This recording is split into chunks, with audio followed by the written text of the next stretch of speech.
Welcome to our final session of the day, a mayor-to-mayor conversation, local leadership in a pandemic. Please join me in welcoming the President and CEO of the Los Angeles Area Chamber of Commerce, Maria S. Salinas. Welcome again, everyone, to the Chamber's State of LA Business. It has been just truly an amazing day, really great speakers talking on so many wonderful, hopeful topics about our economic recovery. The State of LA Business was designed to convene a broad section of business leaders representing a variety of sectors, education and community leaders, policymakers, to bring those diverse perspectives of how we can create the economy that we want to live in, the inclusive economy that we want to make sure we thrive in. And when COVID-19 happened, like many of you, we had to rethink and reimagine this gathering.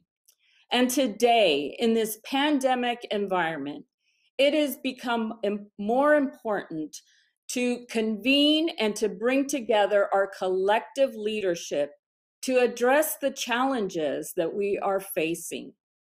This smaller version of our original plan has nonetheless delivered on its goals to bring thought leaders and the best thinking of those innovative ideas.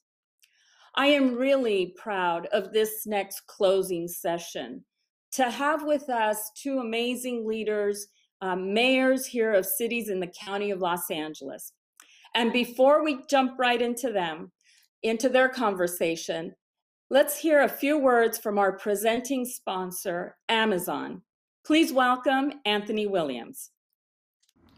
Hi, I'm Anthony Williams, Amazon's Director of Public Policy here in California. Amazon is pleased to be the presenting sponsor of the inaugural State of LA Business.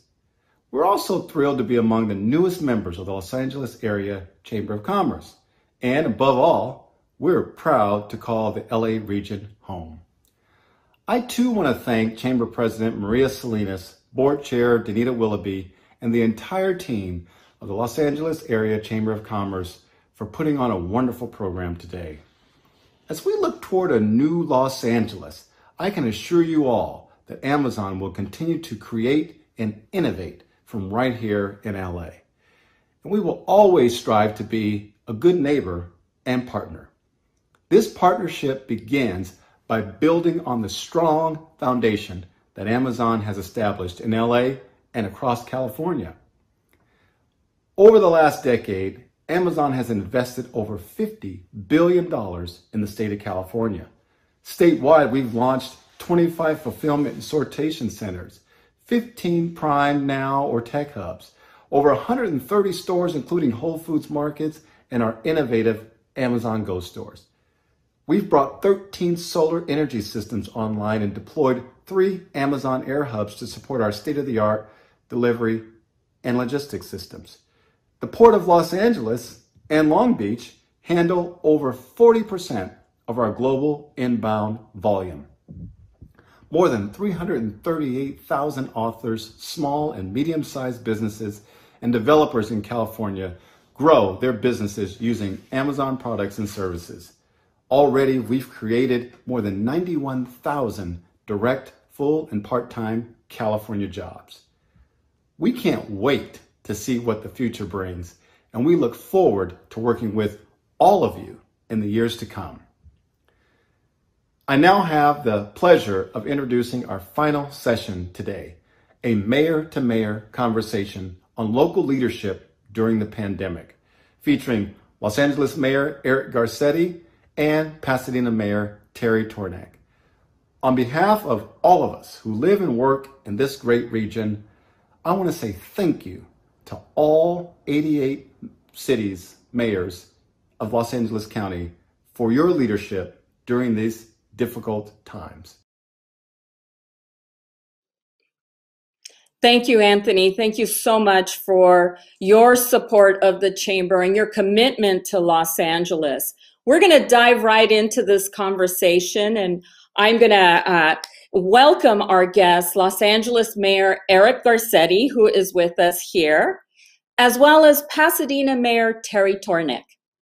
And on behalf of our board chair, Danita Willoughby, I want to welcome you to the State of LA Business. So Mayor Garcetti, let's go ahead and jump right in.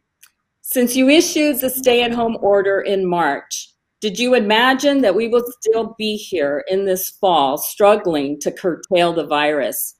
7 months later, can you give us your perspective of what is the state of our city in addressing the pandemic?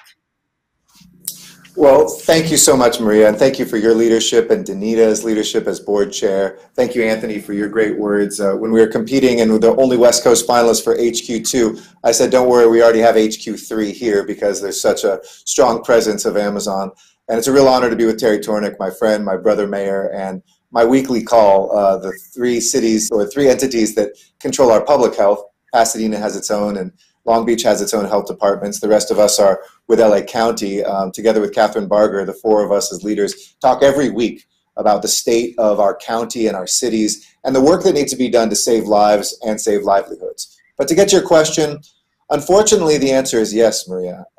As this pandemic was just on its way here, I spent a long time looking at pandemics historically. And I was hard pressed to find ones that lasted much less than a couple years. Now, I realized we're technologically advanced. We could probably accelerate the development of medicine and or vaccines. But I realized this was not going to be a month or 2 or 3.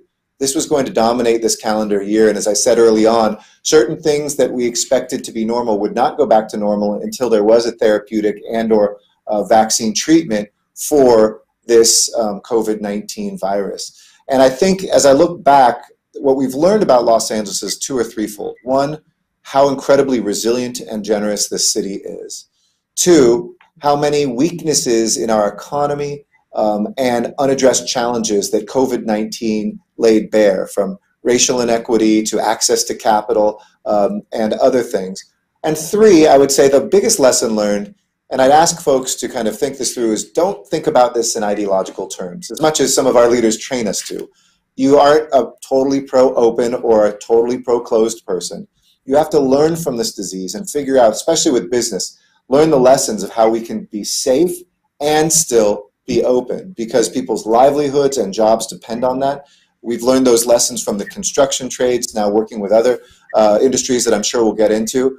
But the last thing I'll say is we've also learned the importance of solidarity across our geography, not just in LA, but across the whole Southern California region, a 19 million person mega city that's the 3rd largest economy in the world. If Terry and I couldn't work closely together, if Catherine Barger and I and Dr. Frere couldn't work close together, we would have all gone down together. But Los Angeles has never had a big outbreak. We have managed this, I think, for a very vulnerable, dense, and big city about as well as could be. Now we have to get even more nuanced about making sure businesses and our economy can continue to thrive and maybe even take further steps forward. Thank you so much for sharing that with us. Mayor Tornick, maybe you can speak to us a little bit, reflecting upon the smaller cities that are just as robust in their economies. And then after that, I'll pass it back to our board chair, Danita Willoughby, who I know is here. Go ahead, Mayor Tornick. Well, thank you for inviting me. I really rely on the leadership of Mayor Garcetti in a lot of ways. He was clearly ahead of the curve in terms of being informed about the potential duration of this. Frankly, when this all began, we consistently underestimated it, I think, in terms of what its impacts would be in the duration. And people are fatigued. But we have in Pasadena been able to make great strides because we've been able to identify sort of individual user groups among and between the businesses, and our economic development people have worked with them individually, because what's become clear is that everybody's needs are not exactly the same. The way that certain businesses can continue to function, as Mayor Garcetti indicated, in order to survive, the kind of innovation and creativity that they've shown in terms of modifying their procedures and being able to serve their customers has been quite remarkable. So we've tried to sort of meet them where they are and deal with them on a segmented basis in terms of what the specific needs of each business group have been. And the other point I would like to make is that in Pasadena, we're blessed by having a tremendous number of nonprofit organizations. We have 1,100 nonprofits in our small city, and we've relied on the nonprofits to really help carry a big part of the load here. The city government is simply not capable of dealing with managing this kind of a crisis. And so in many instances, when we were dealing with food insecurity, for example, we relied on those nonprofits that already had those kinds of activities in place and helped them scale it up through funding and providing some additional personnel. And we relied on organizations like the Pasadena Community Foundation to help fund businesses directly. And now we're sending funds to some of the arts groups in town. So we've really tried to be mindful of the differences among and between business groups and try to deal with them with the help of our nonprofits and other businesses to make it work. Thank you. Hi, guys. I'm joining now. I had some technical difficulties, but I'm glad to be on the line with both of you. Thank you for that comment, Mayor Tarnick. And I'm going to shift to Mayor Garcetti.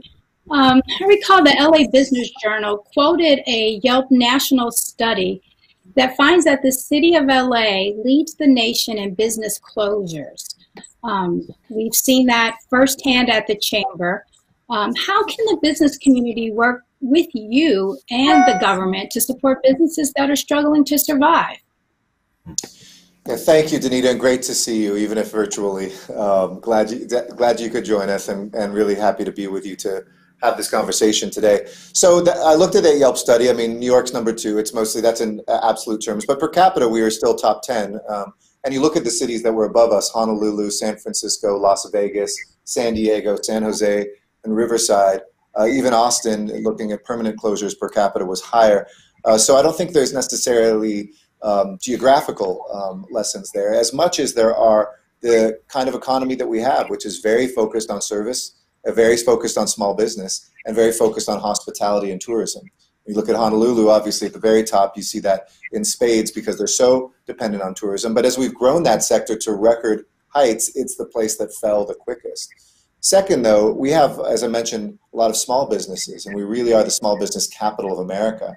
And one thing that we have learned in this is how many, especially businesses run by one or two people, businesses of color, businesses run by women, immigrants, don't have access to a lot of the same capital routes and don't even have access to some of the technology. One of the things we're looking at, for instance, to address this is a technology core of, we take community college students who are tech savvy, go to our main streets and help some of these small mom and pop businesses threatened by closure or that have closed down that could get back up to do the most simple things like put up a website for e-commerce, have a square that they can install for contactless transactions. And some of those things, as we talked to small businesses, we heard they couldn't even do those basics because they had never had that technical support. Third, I would say too, it's really critical that government figure out a way to get out of the way. And I hope this is a lesson that we will take post-COVID-19. One of the things I joked early on in this is Democrats have to act more like Republicans and Republicans have to act more like Democrats. When we had agreement in Washington for a moment, I was hopeful about that. Democrats were like, okay, forget all the regulations, just you can do whatever. And Republicans can say, forget being tightwads, here's the money. And we actually reduced poverty, we saved a lot of businesses. In the first couple months, it was a real success story before partisanship came back. And as we heard today, and I'm in regular touch with Secretary Mnuchin and Speaker Pelosi directly, it doesn't look great, but I certainly hope Washington will heed those calls. At the local level, that means things like, hey, the person over here who we had an example of our building and safety inspectors giving fines for illegal signage. And it was a big sign that said, we're open in the pandemic. And I said, that's not what we're here for. Let's take those fines away. Let's figure out a way to, without a fee, get over 2,000 restaurants, for instance, to be able to do our alfresco program.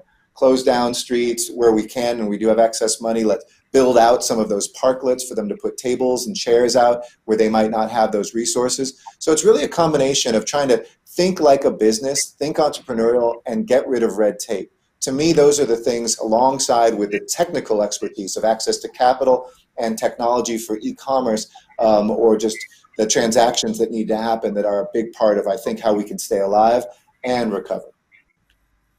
Thank you. And I just want to applaud you and your leadership. I know that you took the time to meet with the business community to discuss some of the regulations and motions that we saw before on City Council. So we appreciate you listening, and I felt like we made some pretty decent movement there. Specifically, though, Mr. Mayor, is there anything you think the Chamber can do to really lean in and support you?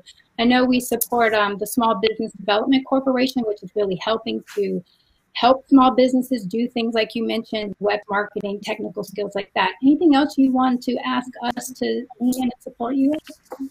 No, I just think it's buy local, whether we tell people to shop local or to eat out locally, procure locally. You know, businesses, the bigger ones especially, can make those decisions. It might not be the very cheapest, but this is a moment in which if you're recycling dollars, if it's 10% more to go with a local business, do it right now, because you're going to have a better shot of your business surviving when we're recycling those dollars here locally. And I think that's a really important point to pass on. We have a lot of economic power, even in a downturn like this. If we spend that locally and we can help connect people, we're looking at that with our own city dollars. Let's make sure then that we can see those not just be $1 spent, but $3, $4, $5 spent by the time it gets recycled.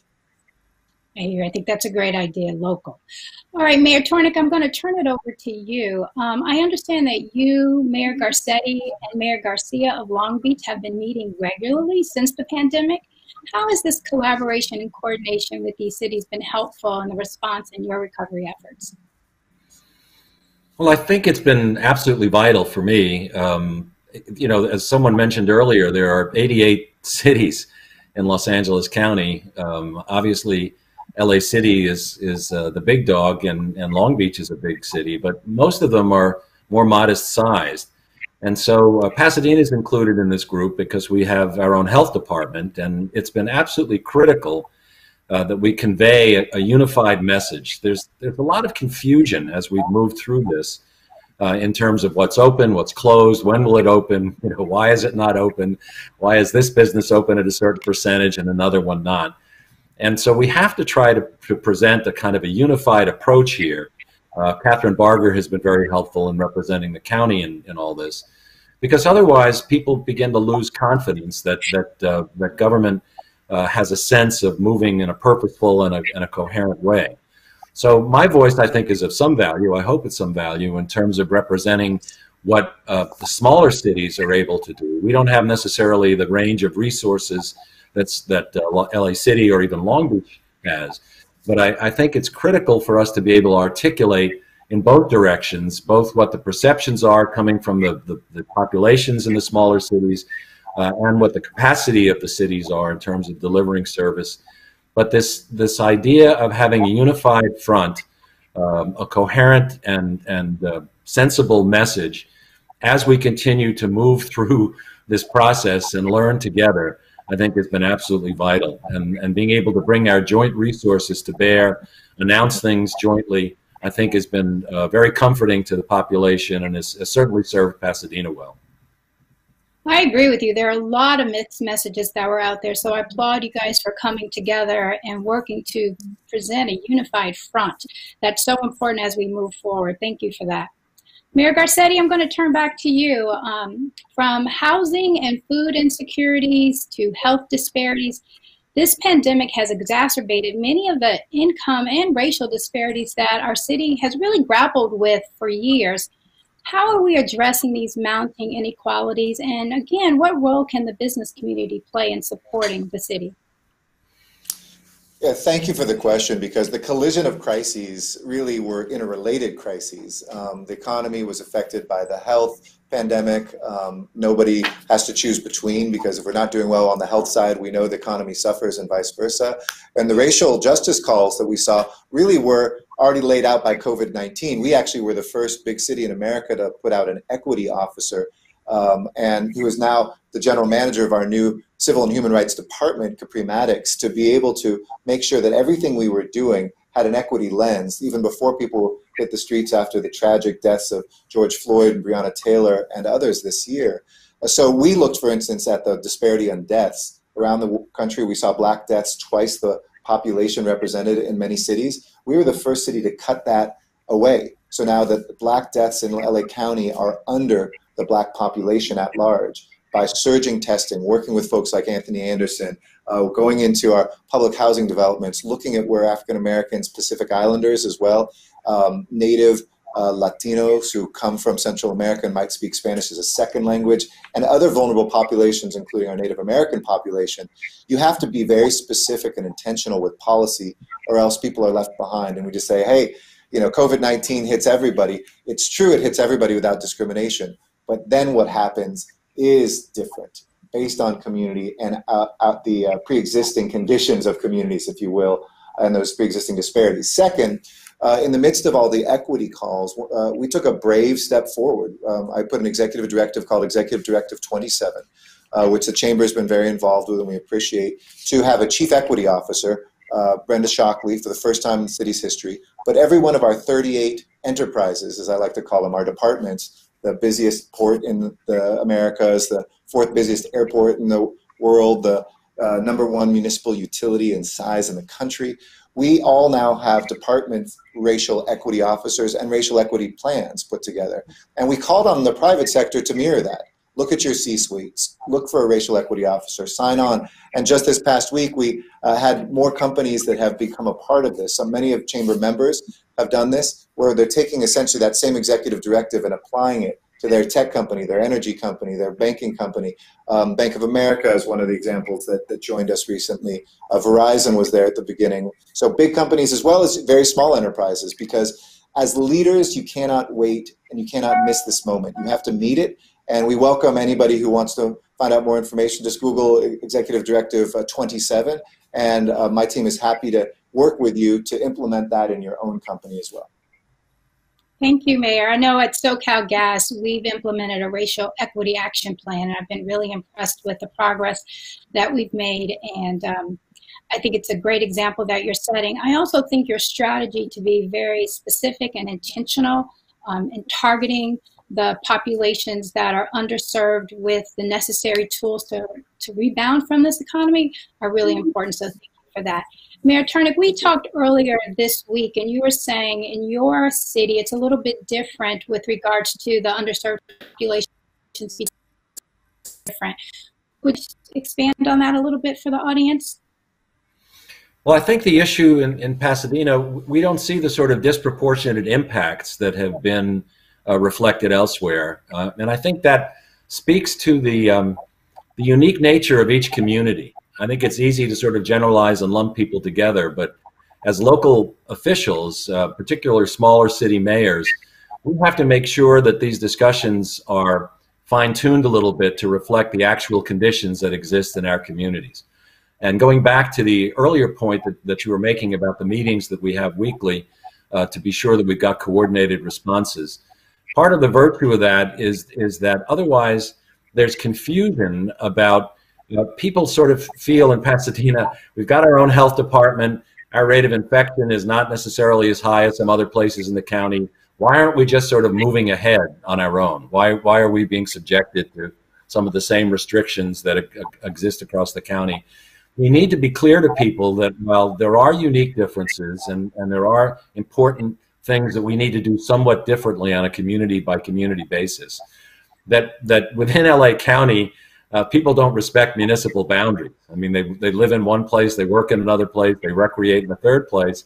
We can't view ourselves as a series of islands, sort of determining our own destiny. We need to understand that this pandemic is something that affects us collectively, and we have to develop collective responses. That doesn't mean they can't be nuanced, but it does mean that they have to be working together, and we really are, as we've said so many times, we really are in this together. Nope, I appreciate that. And we're only as strong as our weakest link. So I really applaud all the mayors and leaders working closely together to help get us out of this. I was listening to the sessions earlier today, and I have to tell you, I'm actually inspired. The numbers are looking promising with regard to COVID. There's so much for us to look forward to in our future. So, I want to wrap up and ask for some closing comments, but specifically, Mayor Garcetti, what excites you about our future? I'm so bullish on LA. I mean, this is my home. I'm a fourth generation native, and I'm going to one day, raise my grandchildren here. This is a remarkable place, and you look at what is there. I kind of joked with somebody, whoever is going to be my successor, I'm going to leave a letter for her or for him that says, this is what's coming.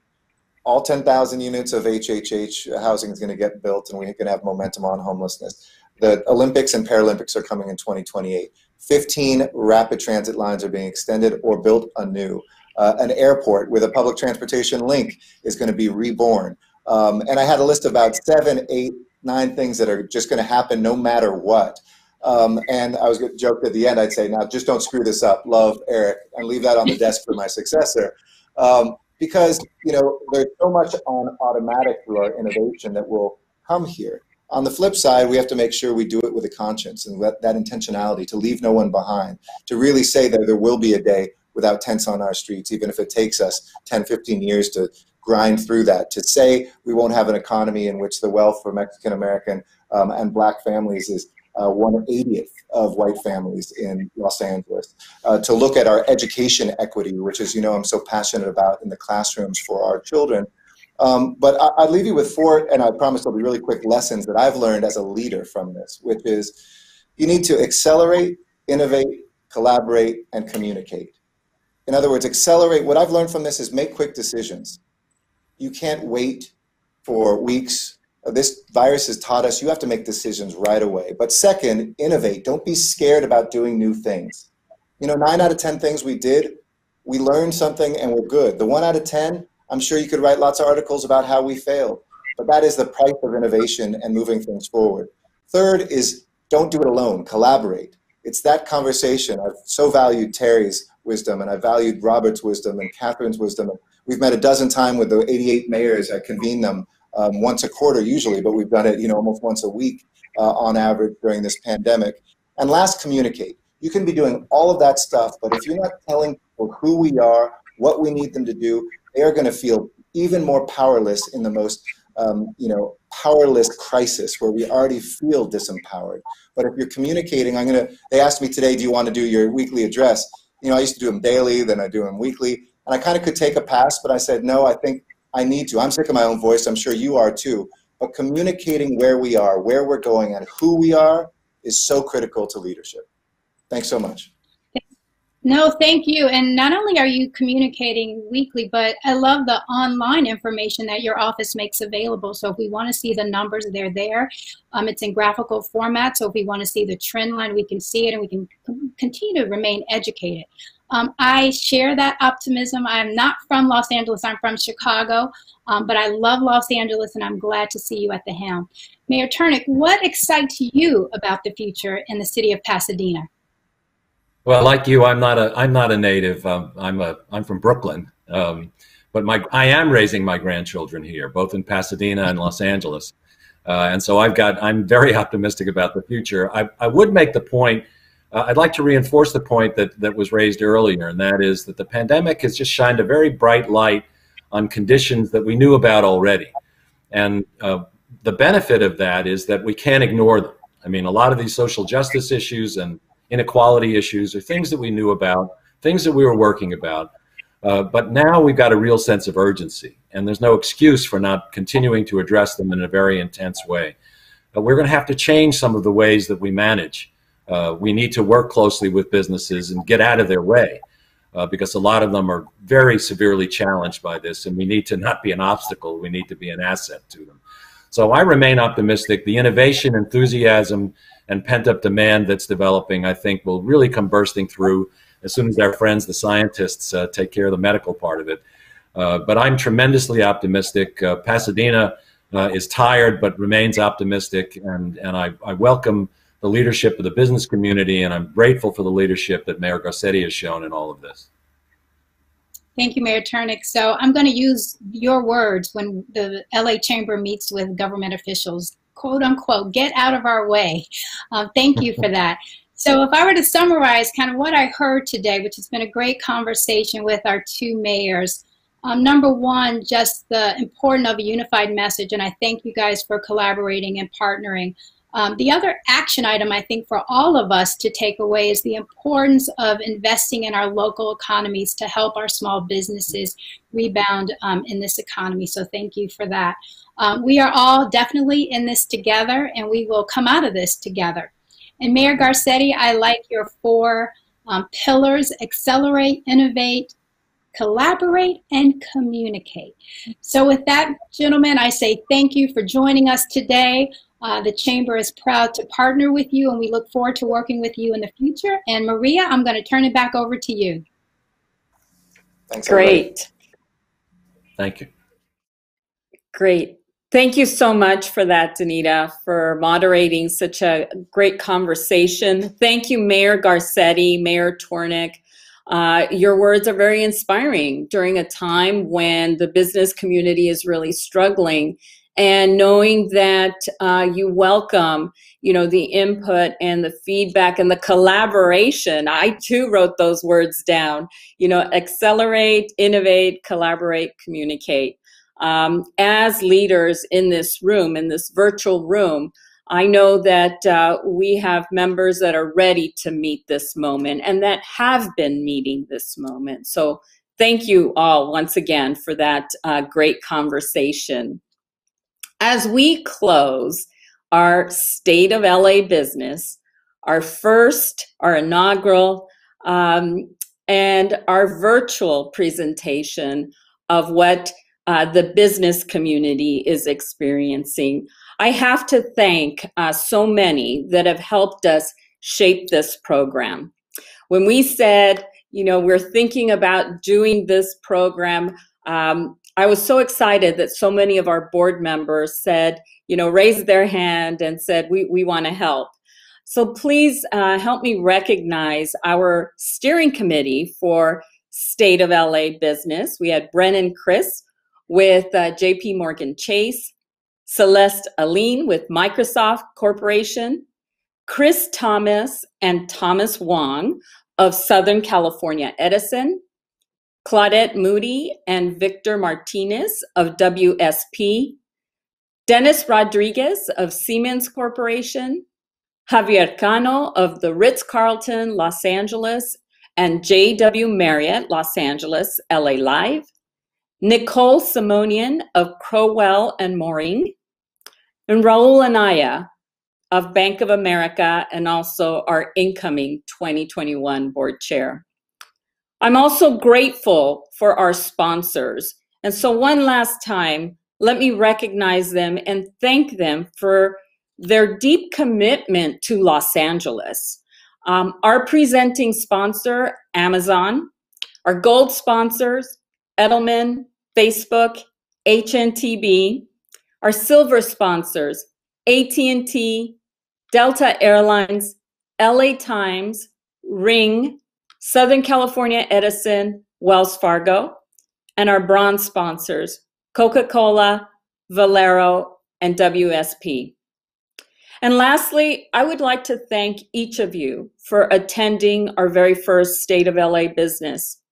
It is really you, our members, that we look out for, and we want your interests to be known here at the Chamber. And hopefully today's sessions you've learned a little more of the challenges that we're experiencing, but also, like Danita mentioned earlier, just to be inspired about the opportunities ahead.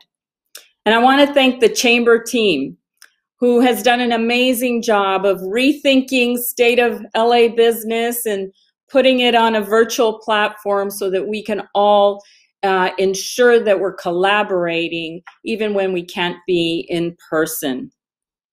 Today, today we shared a realistic but hopeful view of the state of our region as we tackle this pandemic and the resulting economic crisis.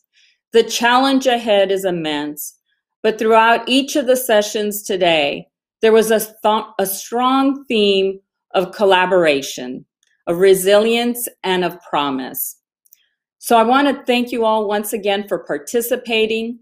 To our board chair, Danita Willoughby, I want to thank you for your leadership in helping us, empower us at the Chamber with your leadership so that we could bring programs like this forward to our members. Thank you, Danita. Thank you, all of you, for sharing this state of business with us and participating. Thank you again.